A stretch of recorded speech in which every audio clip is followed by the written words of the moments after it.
Welcome. Joining us at our first speaker event of 2024 in the project on China's global sharp power. I'm Glenn Tifford, and along with Larry Diamond here, we co-chair the project here at the Hoover Institution. Our speaker today will be addressing sovereign funds, how the Chinese Communist Party finances its global ambitions. Her latest book. Zoe Liu is the Maurice Greenberg Fellow for China Studies at the Council on Foreign Relations.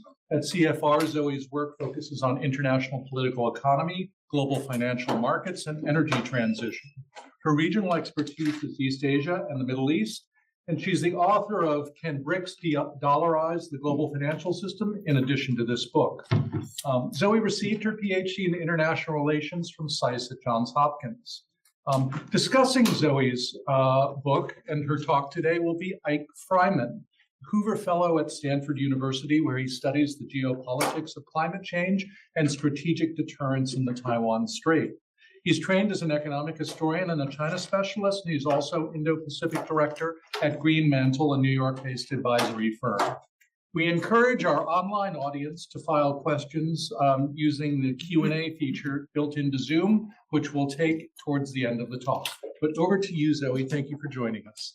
Thank you very much, Glenn, for having me, and thank you very much, Professor Diamond, for having me, and Francis as well for all your help. I am Zoe Liu, and it's truly a great honor and pleasure to be here.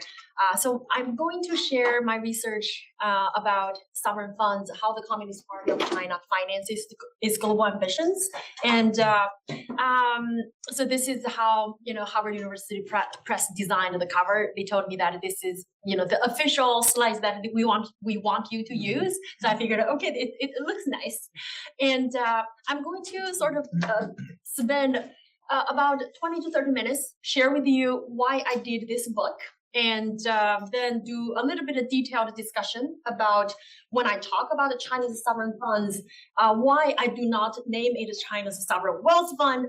Actually, I call it a sovereign leverage fund, and there is a reason for that. So I'll explain why, what are the motivations, what the government uses it for, and why should we care about it. Then I will conclude and then follow with a Q&A.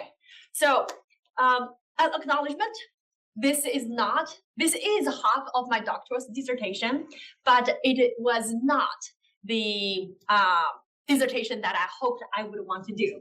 Initially, when I went into graduate school, I wanted to study cross-border pipelines. I was very interested in energy, and I was curious why this form of energy, natural gas, under certain circumstances you build pipelines, and why under certain circumstances you build tankers. So I was very curious the politics of natural gas and the natural gas market. So that's my energy background.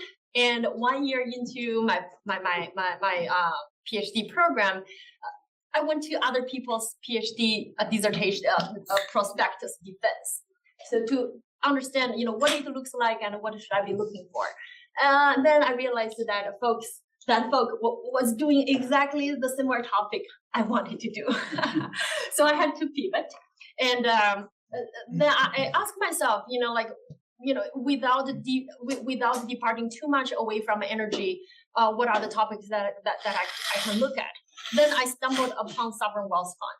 I realized that if you just look at this map, an interesting fact is that the world leading sovereign wealth fund, and including the oldest one, the Kuwaiti sovereign wealth fund, established back in 1950s, or currently the largest one, the Norwegian sovereign wealth fund, they are all established in commodity exporting economies. In other words, the source of money comes from God-given, unencumbered natural resources. Then I become curious in the sense that, first of all, how this country manage this money, because you have this institution called a sovereign wealth fund. Okay, then how this sovereign wealth fund work?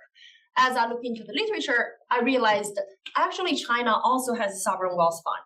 And at that time, people mostly reference to the China Investment Corporation, or CIC. Then I realized, well, it does not make any sense at all, because starting from 1994, China became a net crude oil importing economy.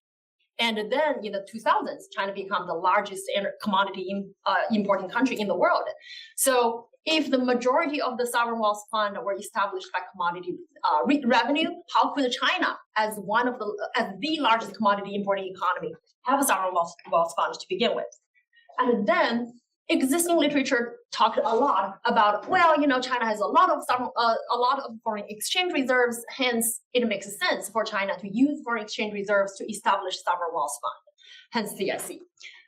The counter argument to that is that, well, Japan, being the world's second largest foreign exchange reserve holder, specifically the Ministry of Finance of Japan specifically rejected the idea of using Japanese foreign exchange reserves to establish sovereign wealth fund.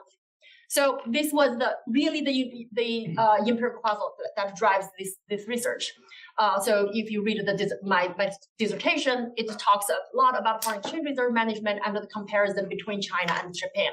But the book itself focuses on China. And this is the way that I contrast sovereign wealth fund with the Chinese sovereign funds. I take a balance sheet perspective to show that a lot of existing sovereign wealth funds, the revenue comes from natural resources, the monetization of natural resources, the transformation of natural resource revenue to financial asset.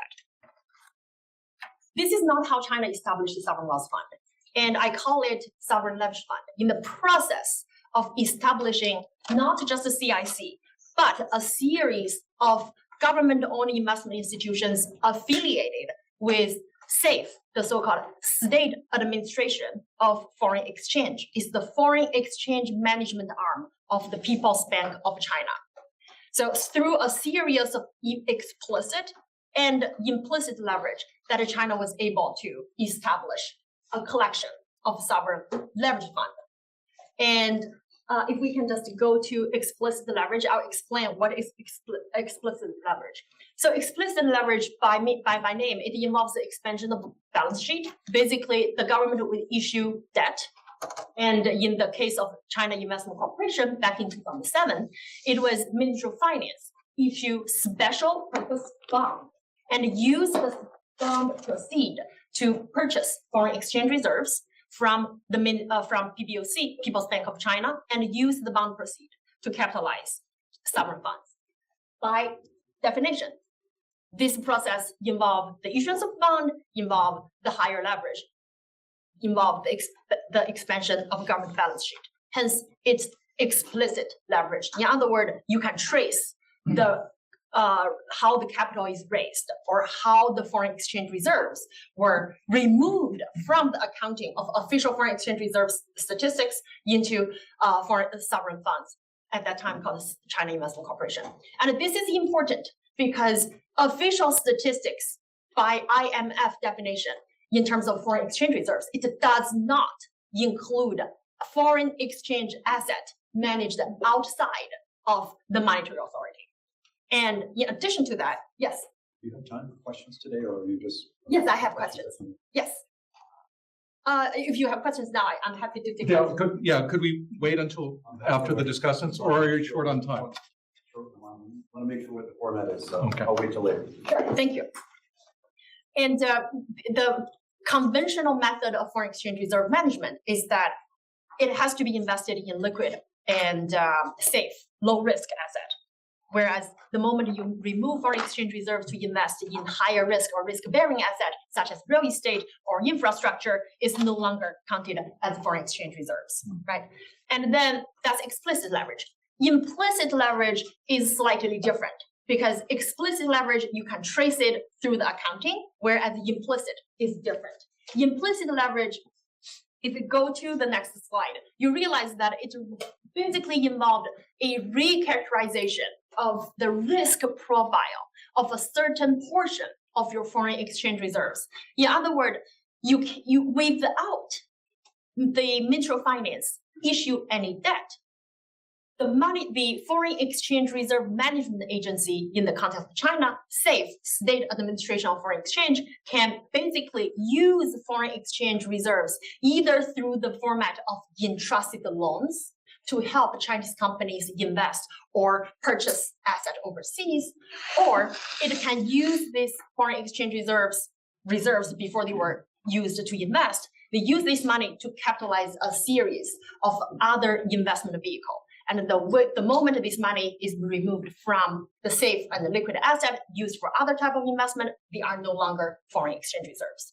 This is why there is this huge debate why China's China's current account keeps the positive current account surplus keep a certain extent, whereas the official foreign exchange reserves did not increase, but stabilized around $3.3 trillion. Part of the reason could be that SAFE has been using foreign exchange reserves instead of deposit into the official accounting, but put it into a lot of these SAFE affiliated investment vehicles. One of which later I will discuss would be Silk Road Fund. And if we can go back to the other slide, the previous slide. So either way, this implicit or explicit leverage, it really matters the politics, and it also really matters where the source of money. In this whole process, the Chinese government was able to do this specifically because this is the pot of money that is sort of outside of the purview of the Chinese people.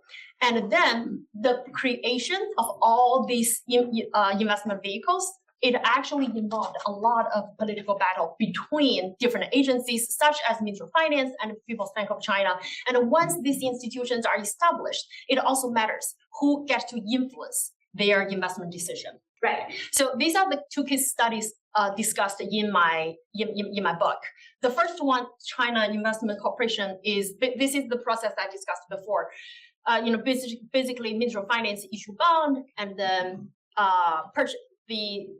raise capital to purchase foreign exchange reserves from the People's Bank of China and use the bond proceeds to capitalize China Investment Corporation. Now, you understand this process. This is leveraged, but what is more interesting is that when I talk with CIC managers, especially when I was doing my field research around 2016, 2017, every single person that I talked to, they try to explain to me that we are seeking our investment strategy is to maximize our return on investment.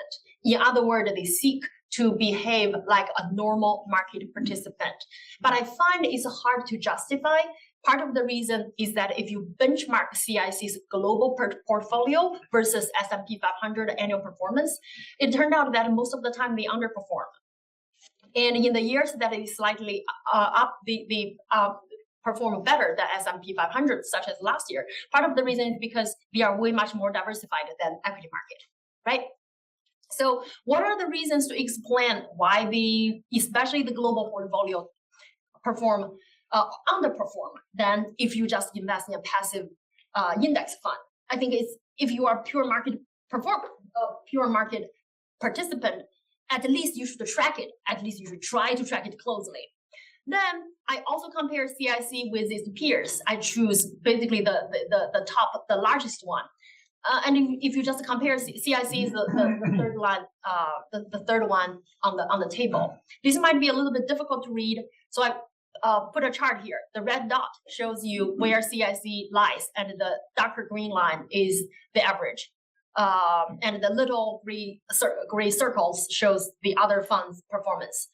At most, CIC is below par, and this is a different way to show how CIC performs. So again, it's puzzling that when people I interview, they tell me that the CIC try to maximize their return, whereas you actually do not necessarily maximize your return.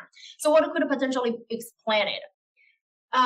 When looking into both official statistics as well as CIC's annual report and doing my interview, I realized that there, broadly speaking, CIC seeks three types of functions. The first one is network function. They are very proud of establishing and maintaining the network with key points of contact. This is particularly important when CIC was first established back in 2007. At that time, CIC was officially established around June, July 2007, and that was in the running up of a global financial crisis.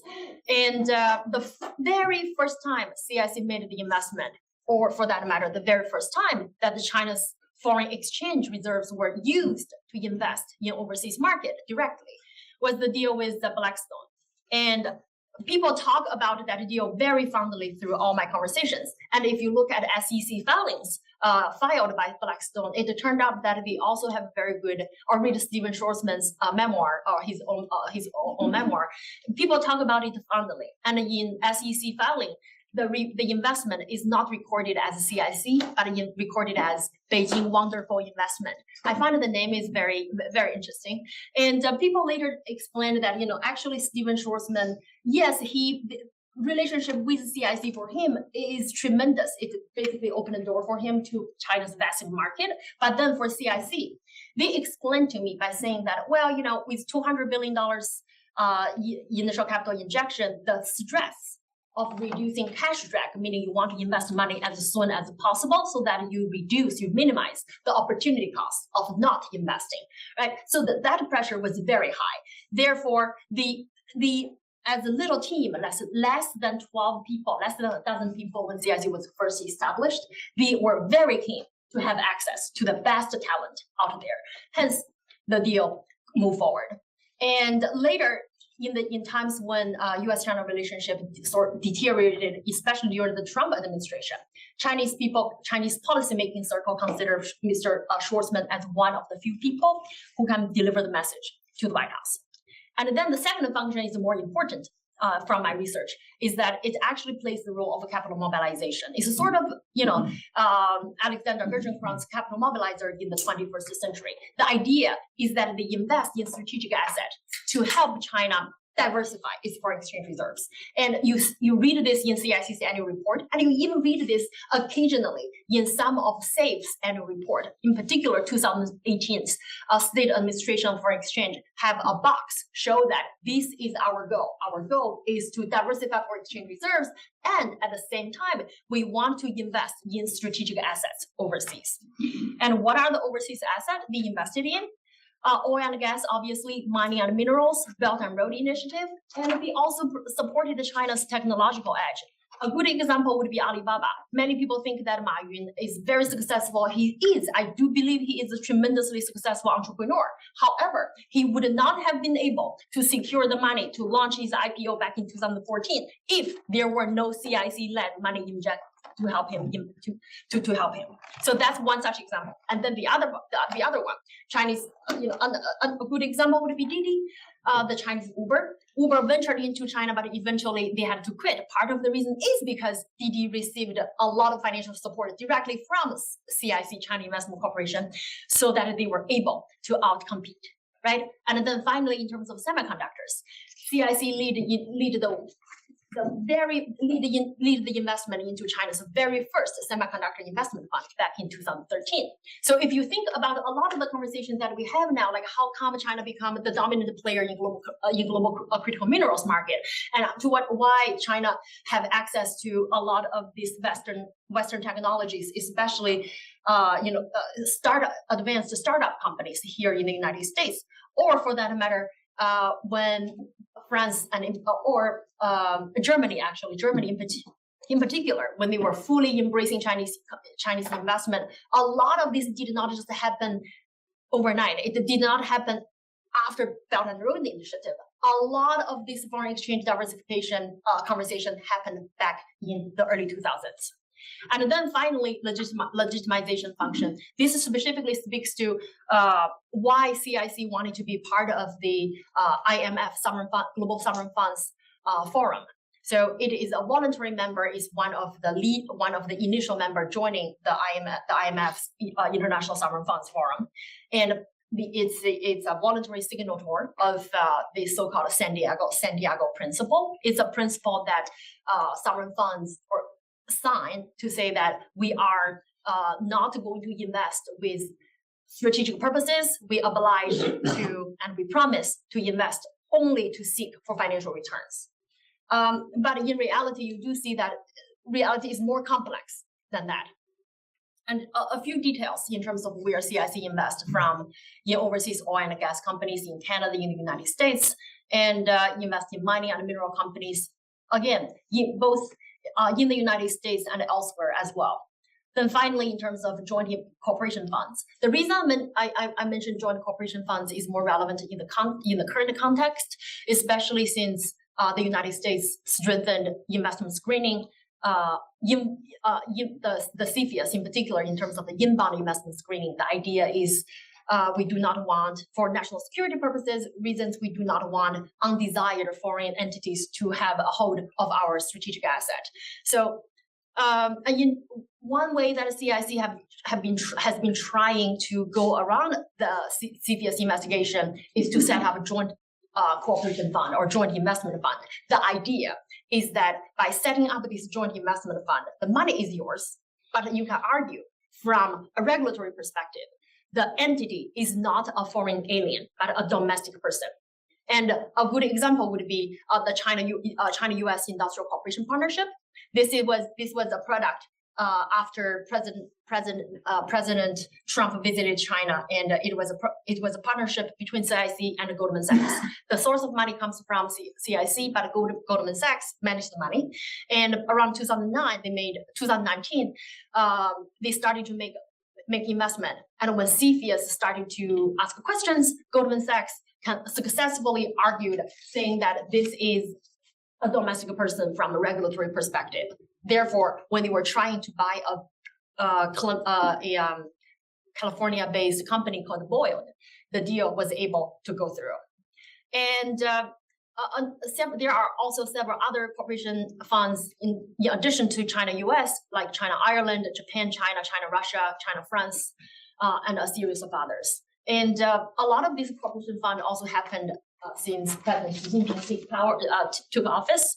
And he has been personally sort of liaisoned or signed okayed some of the funds, including France, China, China-US, and China-Russia.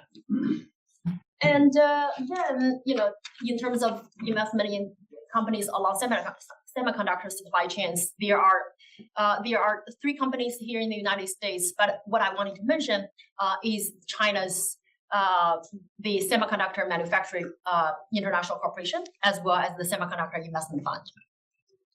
And then the other part, knowing that previously I emphasized the CIC's global portfolio, and it's globally it's sort of underperformed, but that the other part of the story is CIC's domestic portfolio, and the domestic portfolio is the so-called central Huijin model, and if you read CIC's latest annual report, which is the latest one would be 2022. The 2023 annual report has not come out yet, but the 2022 model. The 2022 annual report, they specifically articulated how much they want to advance this central Huijin model. Central Huijin was actually the very first time when the Chinese government attempted to use foreign exchange reserves to solve a domestic banking crisis. And this is the key point that I wanted to address here, which is, although I talked a lot about the CIC's global behavior and, starting from President Xi Jinping, a lot of these funds are used for strategic purposes. But at the very first time when they tried to use foreign exchange reserves was not for strategic purposes. They used the foreign exchange reserve to solve a crisis. Back in 2000, in late 90s and early 2000s, the Chinese banking system was crippled by non-performing loans. And depending upon the source that you read and the way you calculate non-performing loans, it could be as high as about 20%. That basically means the banks were insolvent. So in order to make sure that these 4 big banks can become solvent again, basically the way that the Chinese government resolved the crisis was that the People's Bank of China used the foreign exchange reserves to capitalize this special purpose vehicle called Central Huijin, which is here Chinese domestic market, the yellow highlight, and created Central Huijin as a special purpose vehicle with the goal to recapitalize these banks to save them. In other words, it was a bailout fund. It's just that they don't call it that way. But Central Huijin did such a wonderful job over the years, it has become the largest shareholder of basically the most important financial institutions in China. One such example would be all these 4 major banks. And in times of stock market tank, Central Huijin would be deployed to buy the shares of the banks to prop up stabilize the stock market and prop up the banks. This happened in 2015. This also happened recently, right? Last week. Yes. And when people were talking about, well, the Chinese government is establishing another equity market stabilization fund. There's nothing special about it because they've already done this before. And in addition to the banks, they also own Central Huijin also owns shares of one of the world's largest development bank, perhaps. Now you probably read it in the context of BRI a lot, which is China Development Bank, but actually Central Huijin played a crucial role in recapitalize China Development Bank. And then obviously there is another institution called China Export Credit Insurance Company. This is played a very important role in transforming the non-bankable project along BRI into bankable project because they underwrite risk, right? Then obviously they also own a lot of Chinese insurance companies and all that. Therefore, the Central Huijin model the way that using Chinese financial institutions, there's a centralized financial institution that can become the sort of the custodian of all these critical financial institutions as perceived important by the government. This is the model that President Xi Jinping actually emphasized a lot. If you think about his strategies back in 2013, he has his own opinions of how China's reform and open up should be deepened. And in his article, or his speech delivered in the National People's Congress, he said two things. One is to strengthen the role of the state. The second is to strengthen the role of the party. And then the next year, he wanted to implement the government and the party's oversight over the financial and economic sector. And he wanted the state-owned enterprises, the SOEs, state-owned enterprises, to pivot to manage capital, 管资本, manage capital.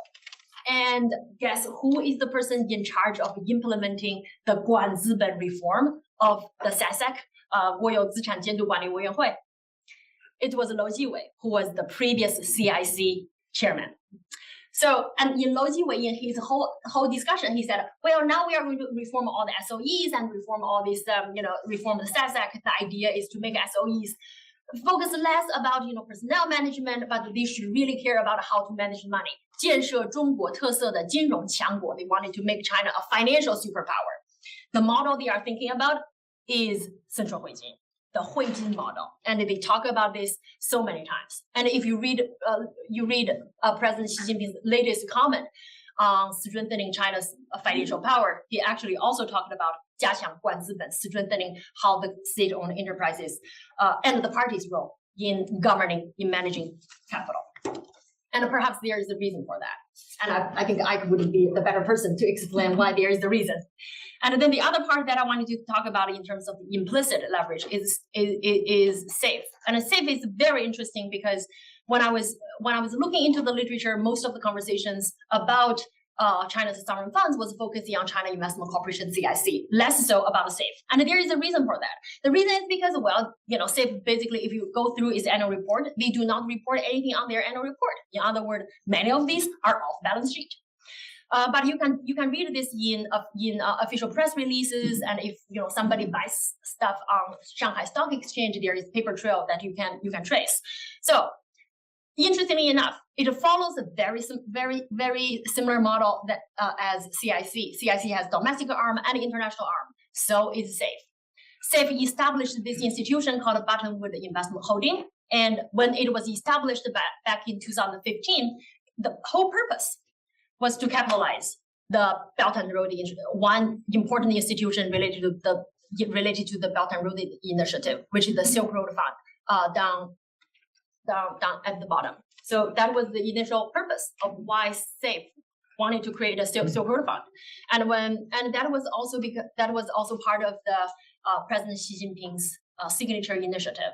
And when Silk Road Fund was created, in one of those Belt and Road International Cooperation Forum, President Xi Jinping said, well, we are going to give Silk Road Fund another 100 billion, but this time is renminbi. And yeah, then when I talked with some PBOC people, they realized the idea back then was to say, well, we want to use the Silk Road Fund as well as the Belt and Road Initiative to be a vehicle to advance renminbi internationalization, but at our own term. They wanted to have a gradual and controlled format of renminbi internationalization, but not necessarily internationalization in a way, it actually just regionalization. Right? So broader use of renminbi through financial institutions, through infrastructure investment, through currency swaps in the context of Belt and Road Initiative. But since the Silk Road Fund is not the only thing that the Belt and Road Investment Holding capitalized. They also capitalized other Belt and Road related funds. And in addition to that, they capitalized a series of other policy related banks such as China Development Bank and Import Export Bank of China, all related to the BRI. And then but is also important in the context of developing China's financial infrastructure. Part of that is the Nest Union Clearing. It's very important in terms of developing China's cross-border clearance system. And this is part of the renminbi infrastructure. Then domestically, those are the 4 institutions created onshore. And in times around 2015, before 2015, they played a very important role popping up China's stock market. And then when the circuit breaker triggered during the stock market crisis, we became the so-called the 3 racketeers, including Buttonwood and its first 2 domestic institutions, the so-called three racketeers, to sort of help stabilizing Chinese domestic stock market. So in other words, a lot of the behaviors that we are seeing today that the government is doing is nothing special, is nothing innovative. They have this playbook ready to go. And this is ultimately why I do not necessarily think that China's property market crisis is going to translate into a banking crisis, because we've dealt with that before, and they have the mechanism to deal with that. And more importantly, if you look at the property market crisis, a lot of those are third and fourth. They are major developers in third and fourth tier market, and they deal with smaller and medium-sized banks. So there is a reason for the banks to be consolidated, and it's very much in the interest of the bigger banks.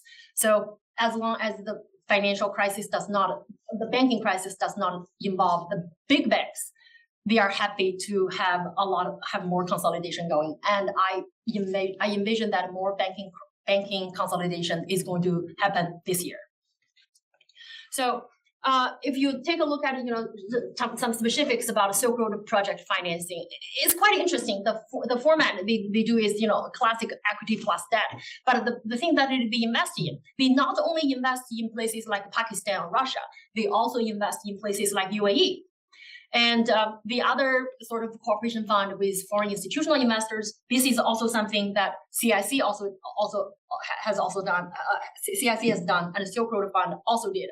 But the Silk Road Fund did it as a much bigger, did this cooperation fund with more institutions, not just Westerns, but also Middle Easterns. Very interestingly, Saudi Arabia. And the reason I mentioned Middle Eastern is because somehow I feel like there is an inherent interdependencies between China and the Middle Eastern, not just about hydrocarbon, but also about energy transition. And if you look at the latest development between Saudi Arabia and China, you realize that they are actually pushing forward for financial cooperation, the financial development, financial collaboration. The Shanghai Stock Exchange also signed a cooperation agreement with the Saudi Stock Exchange. The idea is to explore ways to do cross listing. Then they are also trying to figure out the ways for financial fintech cooperation and standard setting. So a lot of these, I think, happen in the context of the Silk Road Fund, and in the context of the Silk Road Fund under the arm, or whose primary shareholder is State Administration of Foreign Exchange, which is a subsidiary of the PBOC, is very interesting, right? Then basically the other part that I said, China's foreign exchange reserves can be used to finance Chinese companies overseas mergers and acquisitions. This is through the mechanism of the so-called SAFE co-financing. The office was officially established in late 2011, 2012, but it did not show up on the balance on the annual report until after 2013. And the way how this works is that basically SAFE would designate certain banks that are qualified to take these entrusted loans. These are policy banks and state-owned big commercial banks. And these loans can then, these banks can then give loans to qualified Chinese enterprises. From my research so far, the data that I have, all these companies that were able to get these entrusted loans, they were primarily engaged in overseas minerals and resource acquisition. So this is how they were able to do this, to have access, state-backed financing to acquire overseas strategic asset. But then the way they did, again, if you think about how they started the conversation about diversifying foreign exchange reserve, it goes all the way back in the early 2000s. The moment they realized we can use foreign exchange reserve to successfully prevent a banking crisis and make our banks the biggest bank in the world, they started to Chinese domestic interest groups from SOEs, from local government officials, from SASAC people. They started to question, how can we use foreign exchange reserves to advance China's interest in global market, specifically at the time when China became the largest commodity importer in the world, because companies need financing to buy stuff overseas. And then obviously, in this whole context, it played a very important role in the whole going out strategy, right? And then basically, this is just to summarize all their functions in terms of network, in terms of capital mobilization, in terms of legitimization. And then the conclusion here I wanted to say is this becomes such an important model of development, not just for China overseas, but also for China in domestically. This is just an inconclusive list of other funds that China has established in the country following the same model.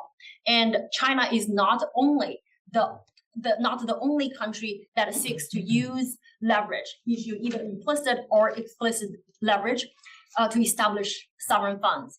This become a sort of a considered model even by countries in Europe, like France, Italy, and even the European Union were thinking about doing something like this. During COVID, the Netherlands was thinking about raising debt to capitalize sovereign funds. When interest rate was low, that's a reasonable strategy. But now when interest rate is high, I'm not exactly sure how viable this is a strategy. But if there is implicit government guarantee and somehow the government can pivot this into a public-private partnership, things can be done.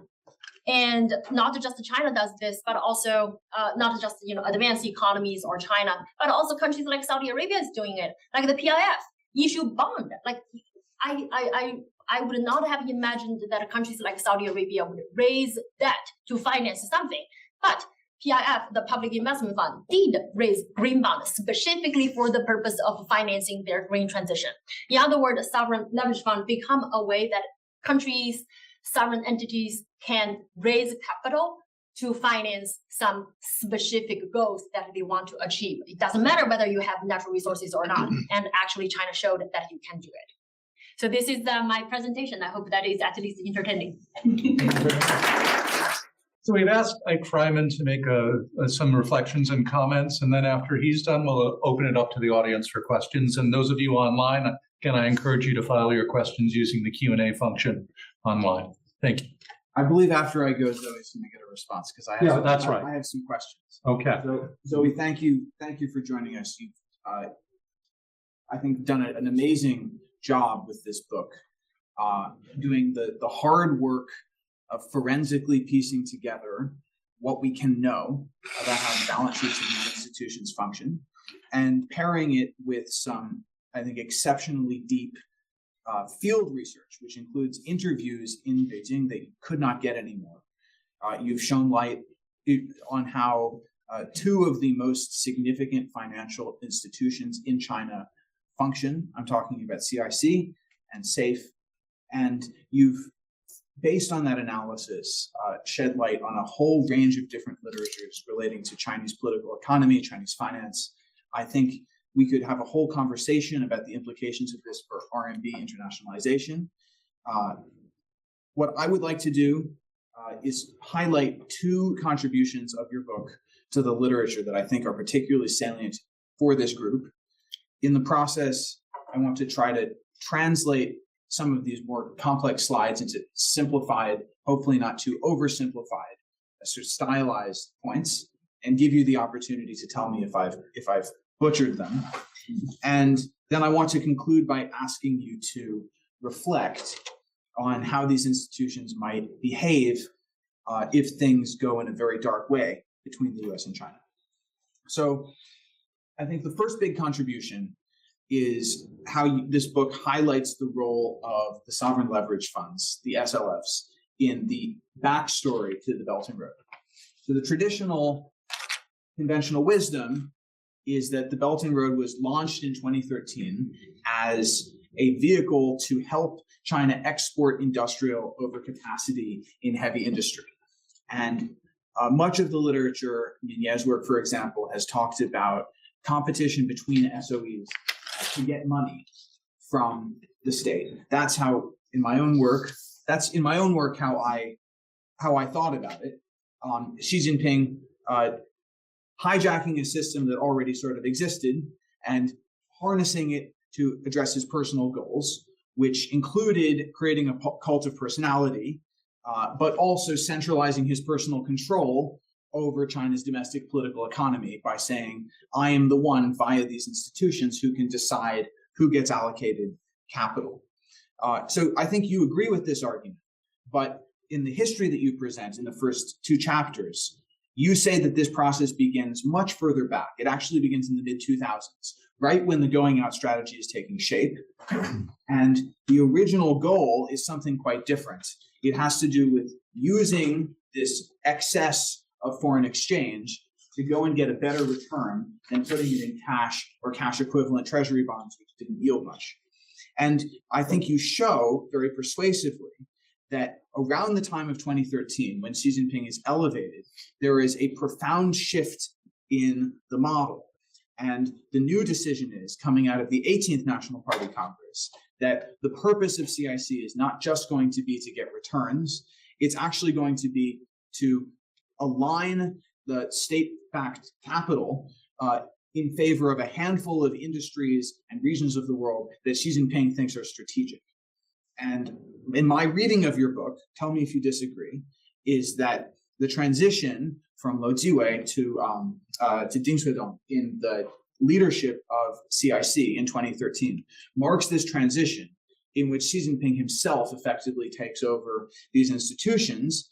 And therefore, this is almost a higher level of game beyond this question that we have thought about SOEs competing with one another. And we can almost think about the story of leadership transition around 2012 to 2013 being Xi Jinping becoming the guy who can direct the SLFs to do what he wants. So if you accept that framing of your story, I wonder how you explain why China's outbound FDI flows then reversed after 2017. There's a couple of possible explanations. So one is that China found that, as you say, it couldn't get the returns and geopolitical benefits that it wanted, and it was actually throwing money into bad places. But I find that explanation not very convincing because, as you show us, they could have just bought a bunch of Vanguard ETFs and made a killing. So what are the other explanations? Maybe around this time, there was another institutional turf war that led Xi Jinping to have a change of heart about the direction of the Belt and Road. Maybe Trump's trade war, which began in early 2018, began to raise awareness in China about the risk of a potential financial war with the United States, and that called for more cautious deployment of FX.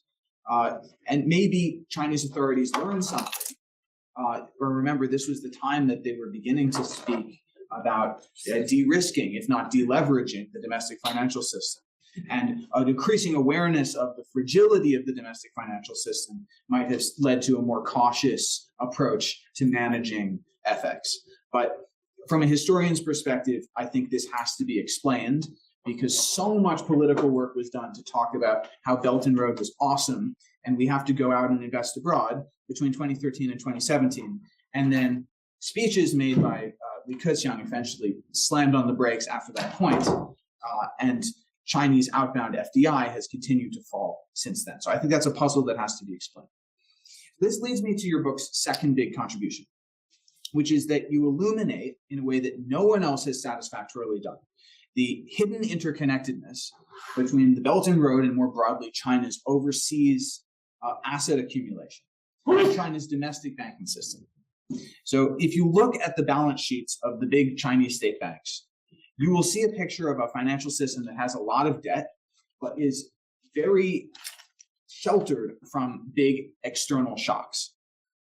China's financial markets are sheltered by capital controls, and they're almost entirely financed by domestically held debt and equity. And the exchange rate is very carefully managed because it's backed by SAIS $3.4 trillion of declared reserves, which means that the market doesn't want to fight the PBOC if the PBOC decides it wants the currency to trade within a certain band. And China, as we know, has one of the least volatile currencies in Asia. And then if you look back at the highlight reel of China's responses to banking shocks over the last 2 decades, and you tell us about this, the cleanup of the non-performing loans in the early 2000s, the successful response to the global financial crisis, 2015, and then the more recent bank failures in the past few years. It seems that China has a solid playbook for containing financial risks before they become systemic. And the backstop of this whole system is the quote unquote national team of state organized funds, many of which, as you've shown us, are actually avatars or subsidiaries of central Huizing.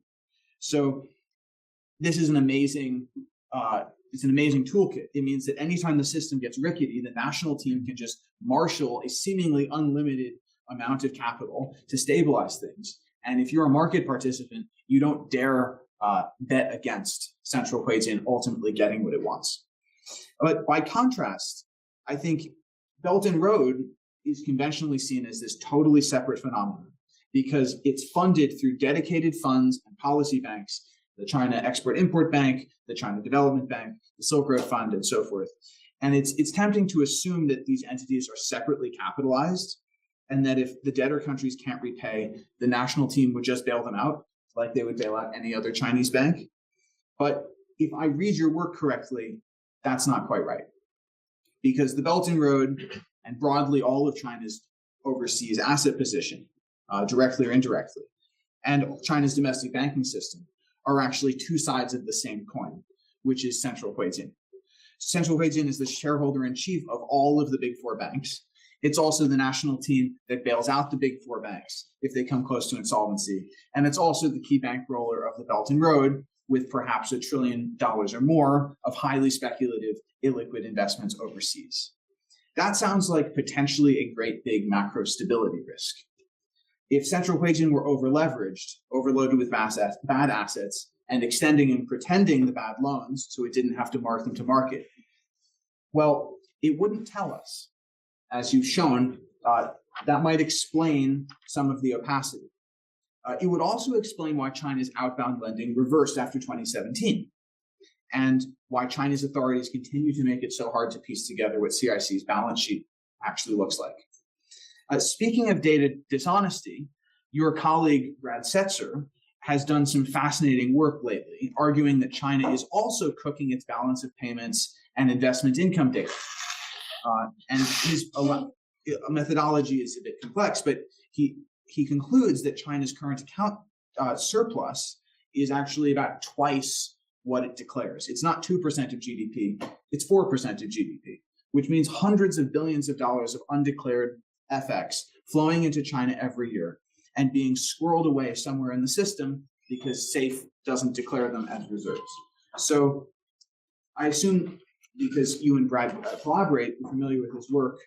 And so my question is, if you agree with his analysis, where are these dollars going? And if they're going into the SLFs, what is the purpose of recapitalizing the SLFs in this way? The scale of this is huge, by the way, because if China has indeed been doctoring the data, and they've been doing it for years, these things have accumulated. So China reports a net foreign asset position of about $3 trillion, and if Setzer is right, it's about $4 trillion. So the question is, how do you interpret Setzer's findings, both what China is doing and its attempts to hide what it's doing? Does it suggest in your analysis that the SLFs are financially unhealthy and that Beijing is trying to recapitalize them? And what, if anything, can we infer about the risk they may pose to the domestic banking system or about the future of China's overseas lending activity? So these are, I think, the two big contributions, the Belt and Road question, and then the relationship between the external and the internal. Just to conclude, I want to invite you to speculate a bit on the role that the SLFs might play and the challenges that they might face in a potential geopolitical crisis with the United States. So feel free to ignore this part of the response. Feel free also to engage with it. I put it out there also for the Q&A. Suppose, hypothetically, that there's a crisis over Taiwan. Suppose that Washington responds by throwing the book at China, including sanctions and asset seizures. I can see one world in which China's domestic banking system faces the risk of bank runs, and the national team is called on again to intervene in the market and stabilize the system as it's done before. However, in this scenario, I can see a world where the SLFs are short on liquidity because their foreign assets are frozen or because they're tied up in investments that can't easily be liquidated. In that world, this model is a big problem for China's financial stability. It makes China more vulnerable to US financial warfare. And I can imagine a world in which China has an even bigger problem because of the safe and trusted loan story that you've told us about but haven't been able to quantify. That might mean that SAFE doesn't have the capital to recapitalize the SLFs, since it's already lost money on these entrusted loans, and it has to spend also to defend the exchange rate. So that's the nightmare situation for China, the vulnerability of having the domestic and the external interconnected. On the other hand, I can imagine a world in which this system works as designed. So in which the SLF national team rides to the rescue and stabilizes China's banks on day one of a geopolitical crisis.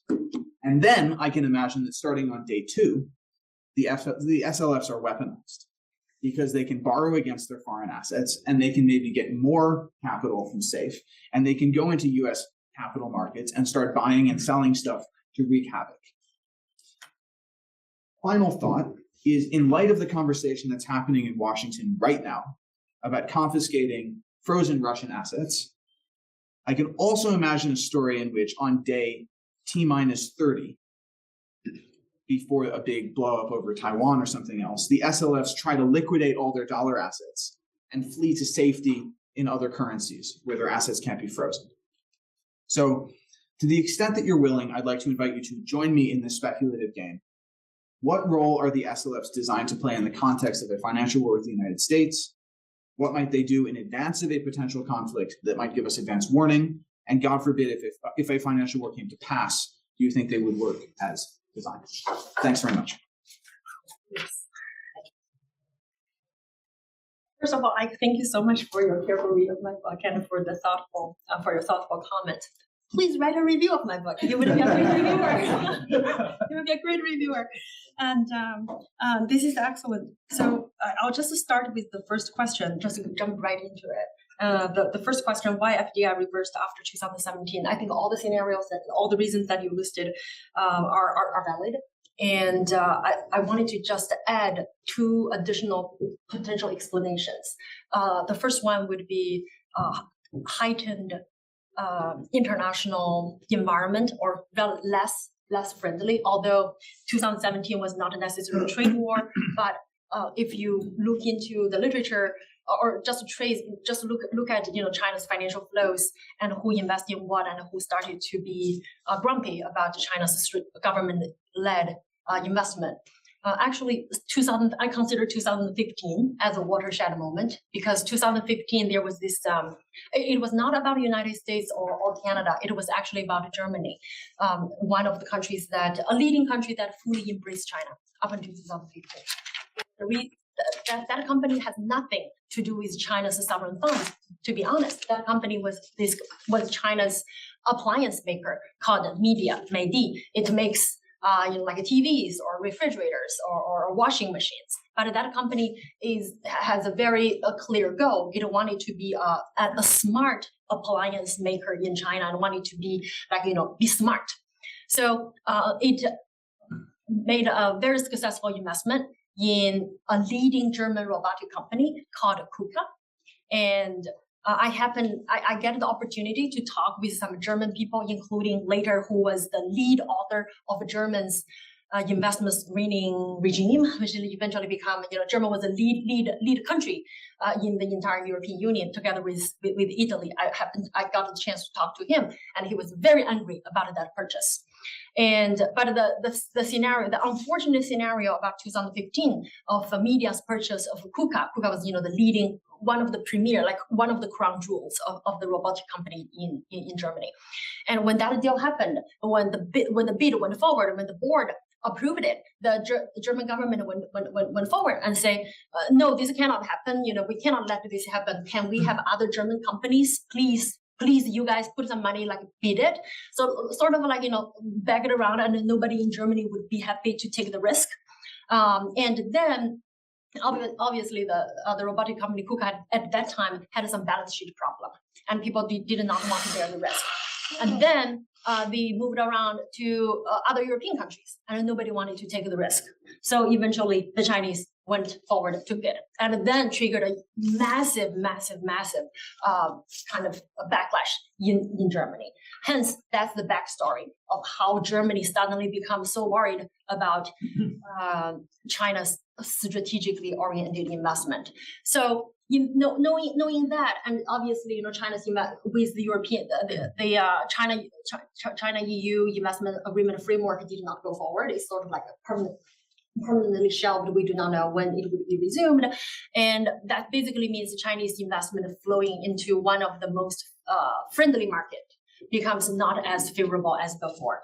So that's the change in external environment. And then another important thing would be domestically, I would say, around, if I remember it correctly, it was around 2017, Chinese government, President Xi Jinping, the government issued an updated version of outward Chinese version of outbound investment screening. So it's called regulation and restrictions. They list what are the areas that you can or you cannot invest. And that also put a little bit of a hot on the source of financial flows. And then obviously the stories about ANA, the Hainan airline, and a lot of these buying sprees they have to be forced to sell. Again, sort of a confluence of all these factors perhaps contributed to the FDI reverse. But I think the point that you were talking about, the turf war perhaps within the bureaucracies, the trade, the emergence of Donald Trump and in the running up to trade war, as well as a lot of the conversation about de-risking perhaps all contributed to it. And then your second question with regard to the national team and to what extent the connection between the national team, the BRI, and to what extent this actually relates to the hypothetical question you were talking about. To what the third question, the third question with regard to to what extent are they financially sound? Given that I call them sovereign leverage fund, and trust me, nobody likes me to call them leverage fund. Like nobody wants to be called leveraged. But the reality is, if you just do an honest analysis, it is leveraged, right? But you're right. They don't like it, and there is a reason to be concerned about their financial soundness. But so far, honestly, I'm not too concerned about their book. Part of the reason is because if you look at a CIC, it's right now it's about $1.1 trillion. It's last year, as of last year, it was the largest sovereign funds in the world. But then the asset depreciated, lost money. Now they are number 2, and the total size of CIC's asset under management is bigger than the GDP of Saudi Arabia. And when they were number 1, they were bigger than Mexico's economy. And Mexico is the 15th largest economy in the world. And if you think about this CIC, if you think about a CIC in the context of a sovereign, is actually way much more diversified. Its portfolio is way much more diversified than countries like Saudi Arabia or Mexico. And in terms of governance structure, perhaps they have American educated Wall Street veterans.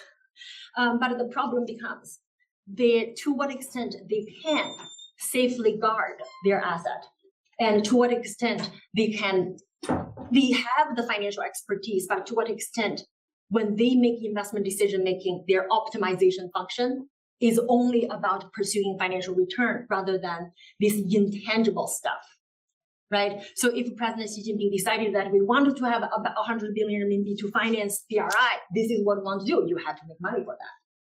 And for any investment institutions, you have something called budget constraint. You move money here, you cannot move money there, right? So it's not necessarily cash. It's not opportunity cost, but actually it is. It's the kind of burden that you have to bear with. And then on top of that, every single senior management of CIC, of SAFE, of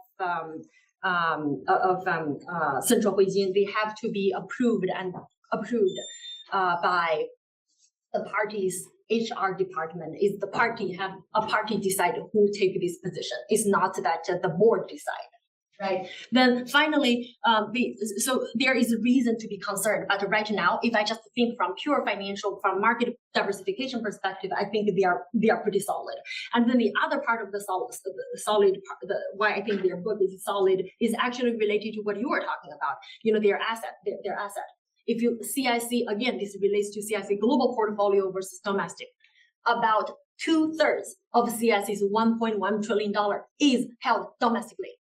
So despite I was talking about a global portfolio, we are talking about a CIC as the second largest sovereign funds in the world. 2/3 of its asset is domestically. Just think about it. If it's the major shareholder of the 4 largest banks in the world, it's obviously it got to be big. But it happens that these 4 largest banks, as a primary shareholder, their assets are at home. But the other part of the CIC of Central Huijin is that it actually makes it does raise debt on its own. They started releasing Central Huijin was established back in 2002, but they did not do any kind of annual report up until 2015. So if you look at their recent financial report, the recent years, you can trace they actually grow their asset quite significantly. So the risk that I have here, the bigger concern that I have here is the deterioration of the talent and the management team, because you are absolutely right when you were mentioning the transition from Lou Jiwei to Ding Xuedong, right? So this transition was interesting because when Lou Jiwei was appointed to be finance minister, he got promoted, and then there was at least about a 6-month gap where CIC as one of the leading investment institutions, there were no people. They cannot decide who to lead it. Eventually, they decided to lead Ding Xuedong. They have Ding Xuedong. So since he came into power, he has a lot of experience managing China's domestic financial system, but less so internationally. So compared with his predecessor, Lou Jiwei, or for that matter, Gao Xiqing, who is a Wall Street veteran, he's Wall Street lawyer, do mergers and acquisitions. So compared with them, he has less international expertise, but he's very loyal. And that was after Xi Jinping. And one thing I found, two anecdotes very interesting was that two separate conversations that I interviewed people. When I interviewed them, they were no longer working at CIC, so we were able to have this conversation.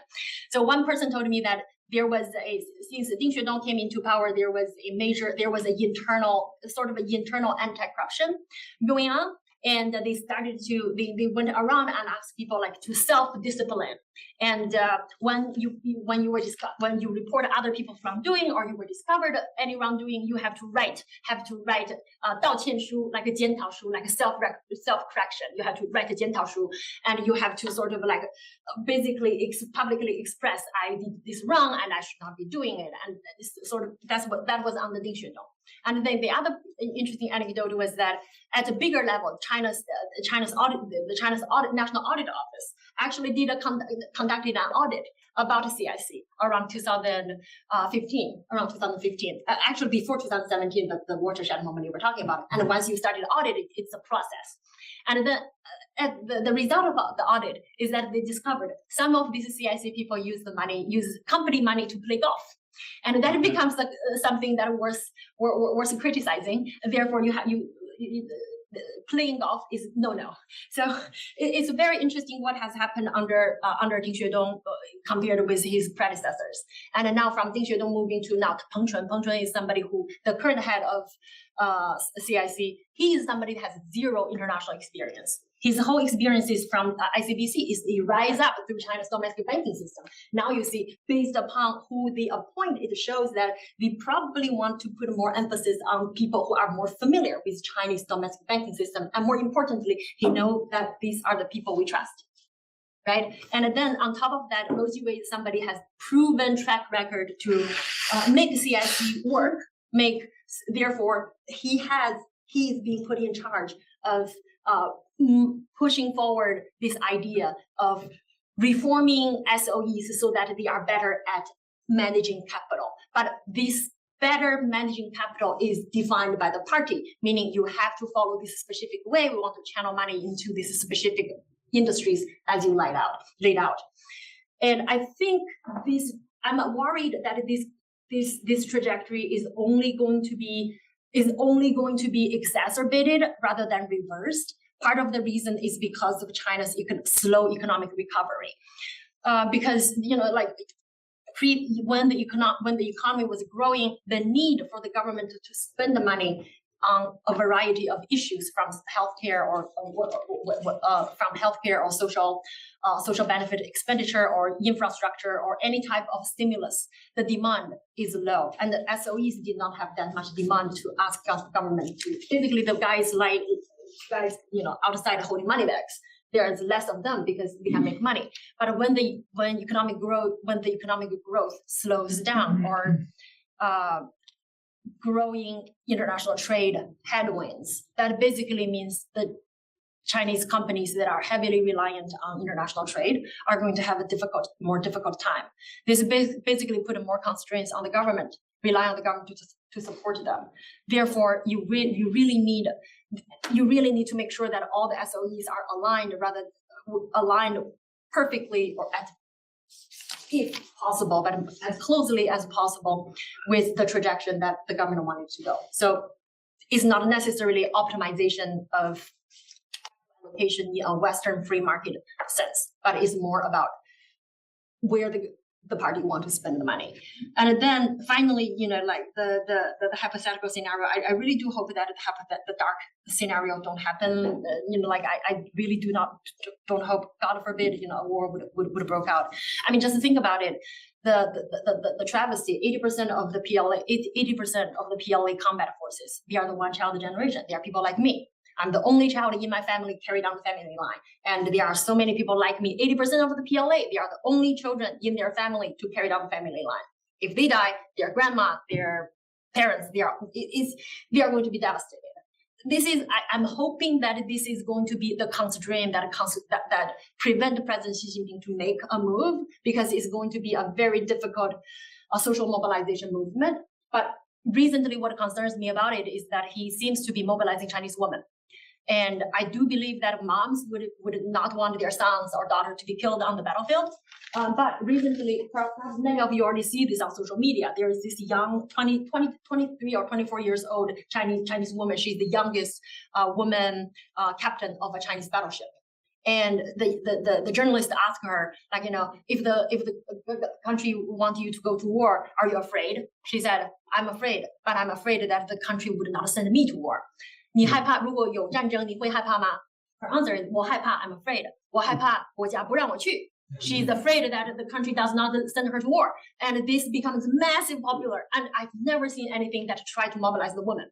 And if you are able to mobilize the moms, the same as Americans try to mobilize the moms so that we can get rid of drunk drivers.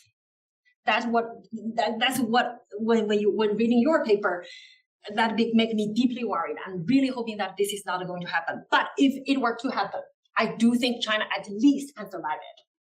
I do think it has the capacity to survive it for two reasons. The first, obviously, this depends upon the timeline. I think China right now is trying to, I don't think this is going to happen until China feels comfortable enough that its financial system is isolated enough. Because if it were able to extend the time horizon, separate its financial system enough so that sanctioning China, waging a currency war against China is at least equally costly for the sanctioners, for the war waivers, then the risk calculation would be different. If it were to happen tomorrow, there is no chance China can survive, or the financial system can survive this. What you described, bank runs, currency depreciation, or just people want to smuggle money or gold or just leave the country, it is going to happen.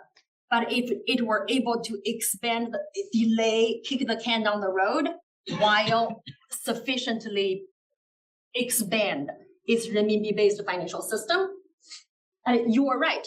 The point of building international financial system based on renminbi right now at this moment, despite the transaction volume is small, it's not the point. They do not really care about the transaction volume is slow, and there perhaps is no immediate urgency to boost the transaction volume. However, the point is to prove that the system can work, and if we need it to work, it will work.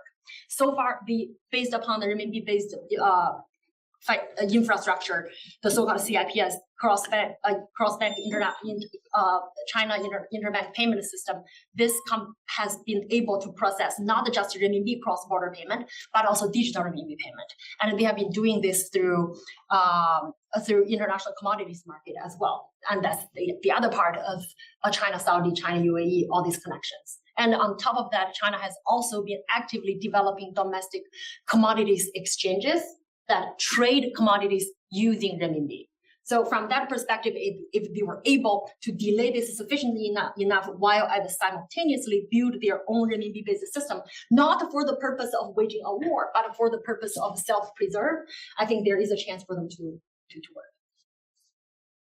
Thank you for an exceptional discussion. I have so many questions, but given who's in the room, I want to take a list first, and maybe I'll chime in a little bit later. Let's start with Aaron, and then I'll go to Alvin. Could we extend this to 2 o'clock? Because there's no way we're going to get this discussion done in 20 minutes. Let's be brief.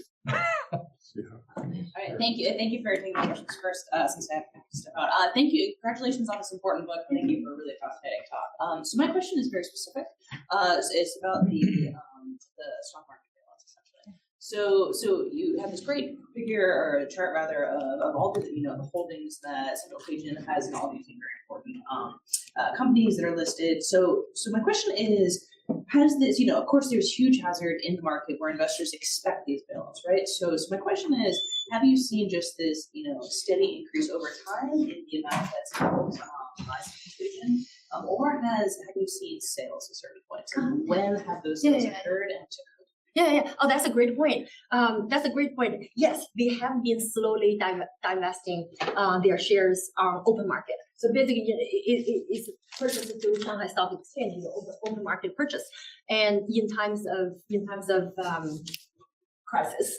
And once the crisis goes away, after around 2016, they started to slightly decrease the shares. But whenever the Central Asian decrease the share, there is no way it won't impact the market, despite they try to do it discreetly. But they have slightly decreased. But overall, their share has always been maintained around 30%. 25 to 30. So somehow that's the magic number they try to maintain. But I suspect that if they were able, it probably is politically incorrect for Central Asian to dump its ownership of major Chinese banks. Right? Yeah. Yes, they have done that. Yeah. In 5 years, when you bring out the new revised edition, I expect the title to be House of Cards, How and Why the Chinese Financial System Crashed. Now, I've been lucky to see a bunch of bank runs in real time. I saw the Hang Seng Bank run in Hong Kong in 1967. I was actually in the middle of stopping the bank run in 1983 when they had the currency crisis in Hong Kong. And then I was put out to pastures and emeritus here in 2009 because of the financial crisis in the United States. So I keep thinking about Bernie Madoff. And the reason I do is this notion that somehow or other you can protect yourself and more or less insulate yourself, even if you're going to wrap it in domestic market, suggests to me the experience of people who've been running a Western-style monetary financial system a couple of decades. They really don't have the experience and depth of having lived through these things for a century, or a kind of learned experience. And of course, politics takes command, we know that too, and Xi Jinping can change on a dime. So the Hong Kong stock market hit its low of 2 years, money's pouring out, it's crashing, property prices are falling. Why? Nobody trusts the damn government there, and they don't trust Xi Jinping. Now, the notion that people in China itself are going to trust them, whole blocks of Palo Alto were owned by capital outflow people from China. And there's ways of getting money out of the country through Macau, through people care. I don't believe the foreign exchange flow numbers. If you go look at the stock exchange of the Virgin Islands, the British Virgin Islands, it's nothing but Hong Kong companies. In fact, I've been up to the Hong Kong Stock Exchange. It's all British Virgin Island companies. These are not Chinese companies controlling Chinese assets. These are overseas companies controlling China assets overseas, and not so. I think in some ways, while your book is fantastic, it's a greatly, I don't want to say this, oversimplified treatment of the realities of the whole system. And what I see happening, by the way, is since 80% of the Chinese own their homes when the crash comes, and they've used home equity to borrow and leverage it, the banks are just, the Chinese don't have any, so they'll close the capital markets. They'll fix all prices and controls. The whole system will creak and come to a halt. Economic growth will grind to a halt. And without growth, you can't cream off any extra money to keep the system afloat. So, as I said, I've got another 20 minutes. I'll stop at this point. So, your last notion about a quasi-optimistic they'll survive, they won't. And the reason they won't, and too bad Darryl Duffy had to leave, because he would have told you exactly the same thing in a much more monetary economic style.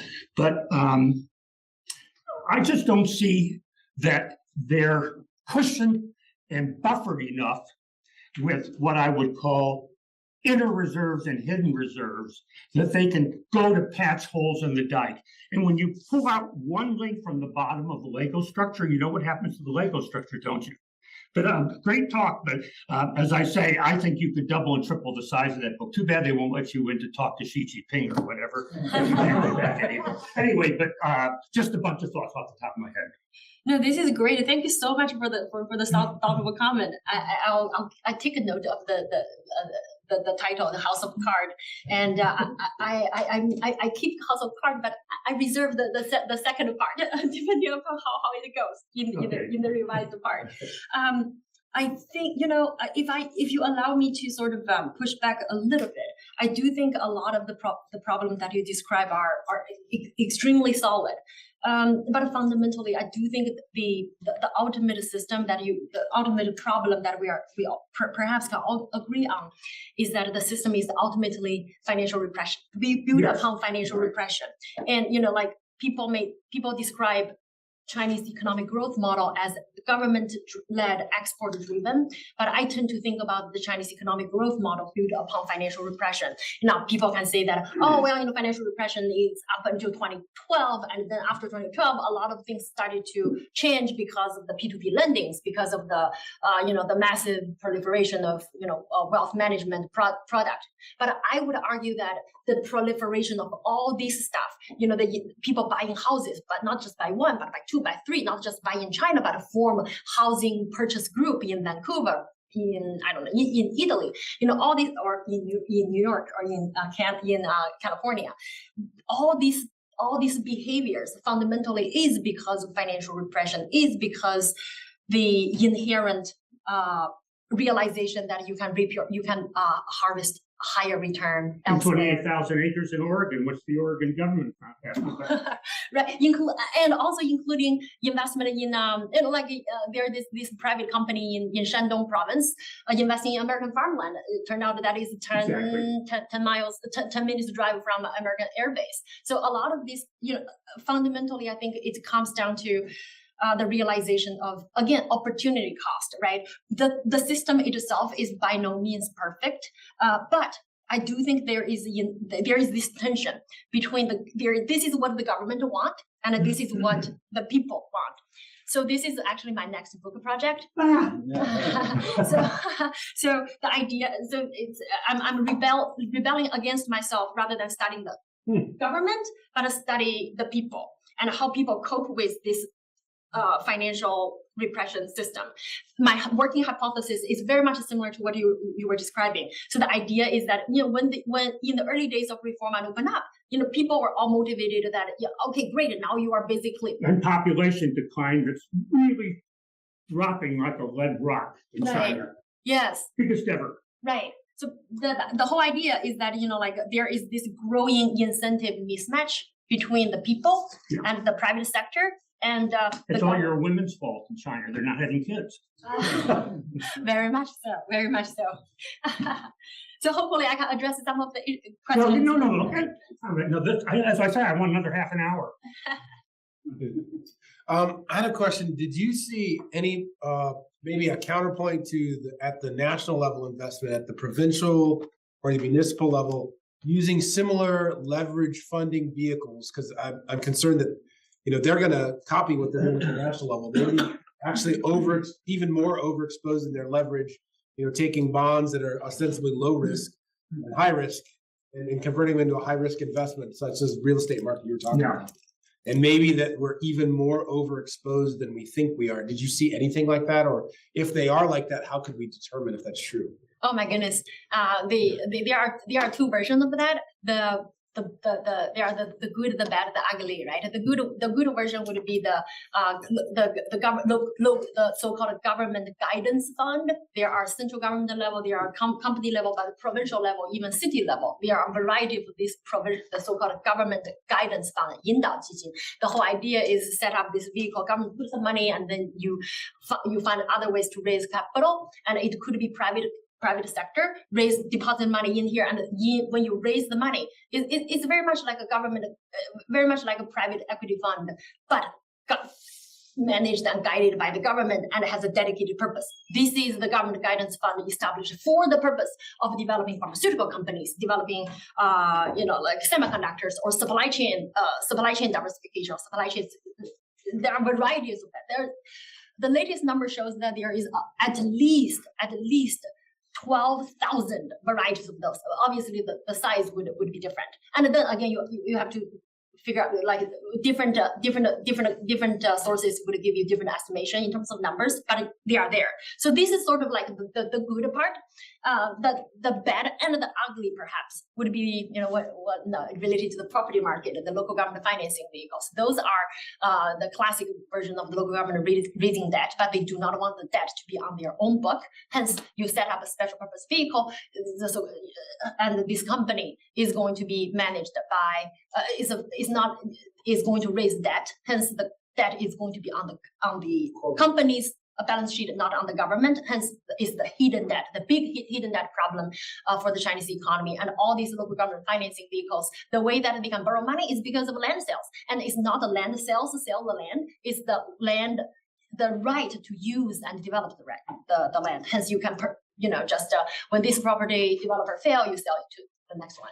The local government financing vehicles raising debt, that's a huge problem. Now, this is something that's challenging the Chinese economy going forward.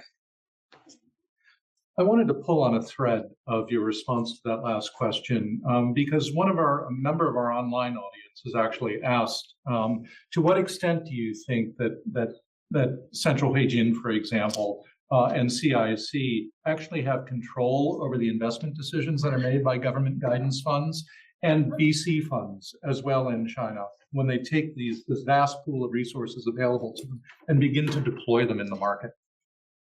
That's an interesting question. So there are let me talk about this from two perspectives. The first one would be before stringent investment screening. That was the time when around 2000, between 2013 and 2018, during this period of time, CIC as well as SAFE affiliated funds were very much interested in direct investment, overseas direct equity investment, that it was in this particular context that CIC elevated its equity investment arm into an independent subsidiary, CIC Capital. So the purpose of CIC Capital is to make direct investment overseas. Now, to what extent CIC Capital itself can make a decision, obviously to a very less extent, to a less degree, they can make specific decisions about whether we can do this project as long as this project is in the broader guideline set out by the board, which is mostly related, mostly officials composed from different government agencies.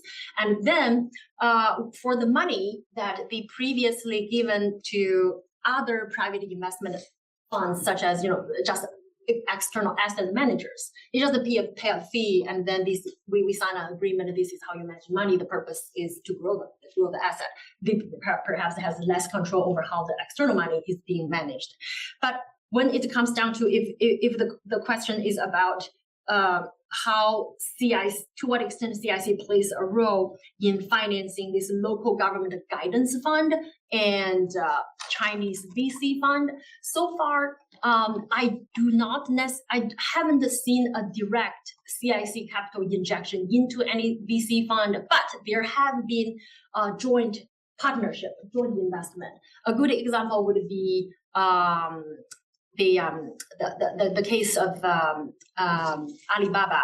That was the deal when CIC and the Boeing Capital, which is I think he was the head of the guy, the grandson of Jiang Zemin. So it's like a bunch of princeling ran VCs and hedge fund. They become sort of a very enclosed circle. And then if you look at other premier China's largest hedge fund or private equity fund, they're basically princelings. And if you look at who is holding, CICC, Zhongjing, or Jianyin, like the investment arm of China Construction Bank, a lot of these people are princelings. So it's a closed circle, and sometimes finance is about, it's less about money, is actually about connections and the lawyerly work.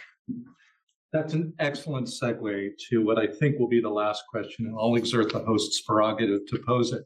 And that is, you only very briefly alluded to corruption in your remarks, right? But there was that wonderful slide that you had that said, if the market, if CIC and Central Huijin were really, truly participating in the market to maximize returns, then either they've got really bad asset managers and they should all be fired, or something else is going on, right? But the explanations that you tended to give were intentional explanations, that there are strategic reasons for them to be making these investments that may not generate the greatest returns, or policy decisions. But there's a whole other realm that you could use to explain it too. And part of it is patronage networks, right? Yes. Within the sort of pathologies of the way that Chinese politics works. Right. And then beyond that, corruption. In the last year and a half, it's been very dangerous to have a high-level job in the financial system of China. Particularly, just 10 days ago, there was a lurid documentary about how the deputy governor of the People's Bank of China was on the take and had just been expelled from the party. Senior leadership of China Development Bank, just in the last few days, the former chairman of China Everbright, which Central Huijin is the principal shareholder of. And if you look, actually, the two most recent chairmen of China Everbright, going back to 2007, unbroken 15 straight years, have all just been expelled from the party, which is setting them up for trial. Essentially, this is the way the process works in the PRC. So one of China's largest bank groups for 15 years, its chairman, have just been sort of defenestrated. And you see this across the financial system in the last 18 months. So that's potential. That's more than just playing golf here, right? And eating a little bit extravagantly. So can you say something about the way that the system, which looks brilliant on paper, truly functions with respect to the patronage networks in China and the epic corruption that it's fed? I think my own self-criticism of my book is that I actually do not spend much time talking about corruption in the book. It mostly focused on the balance sheet analysis of how the funds work and all that. But the anecdote of I have some scattered anecdote about that probably can cast into the idea of how the system, the patronage network could potentially work.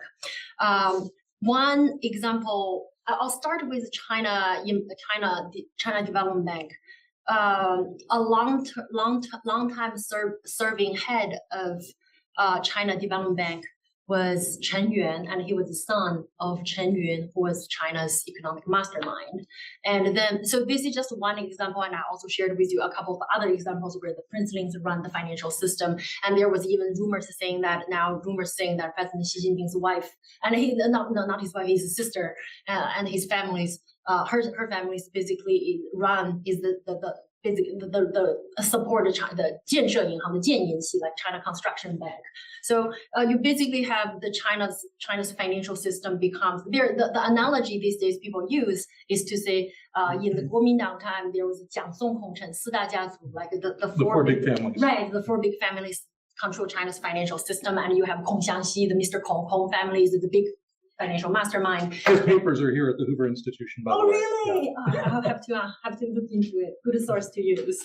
Yeah. But then, but people's analogy these days are saying that basically, there is a reason that the party now wanted to strengthen control over the financial system, and part of the reason is because they wanted to have their trusted allies and their close allies, their friends, installed in this system rather than the previous people in the previous administration.